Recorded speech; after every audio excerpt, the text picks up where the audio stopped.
अंतिम नोटीस देऊनही ग्रामपंचायत नाचनगाव कार्यालयाने अवैध अतिक्रमण हटविण्याची कार्यवाही न केल्याने नाईलाजाने तक्रारकर्ता संतोष देशमुख व राजाभाऊ जयस्वाल यांनी नाचनगाव ग्रामपंचायत कार्यालयासमोर बेमुदत अन्नत्याग उपोषण मांडले आहे। नाचनगाव हद्दीत येणाऱ्या शिवाजी कॉलनी वॉर्ड क्रमांक 4 मधील दिगंबर तळस यांच्या घरापासून मोहन मोकादम यांच्या घरापर्यंत 20 फूट रोडवर तेथील काही लोकांनी अवैध बांधकाम केले आहे।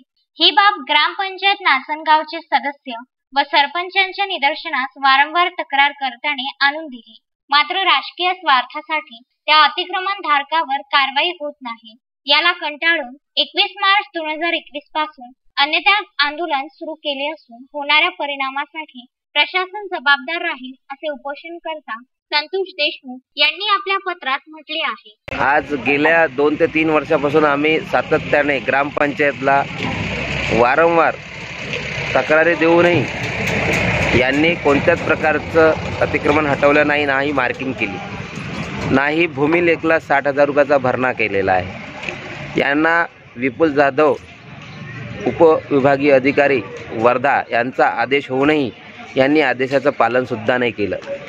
महाराष्ट्रातली 2nd नंबरची ग्रामपंचायत ही नाचनगाव आहे, जिचा वार्षिक टर्नओव्हर 1 ते 1.5 करोड रुपये आहे। यांच्याजवळ 60,000 रुपये भरणा करायला नाही आहे। किती लाजिरवाणी गोष्ट आहे ही।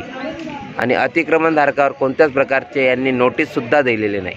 अश्विन शाह, विदर्भ न्यूज, पुलगाव।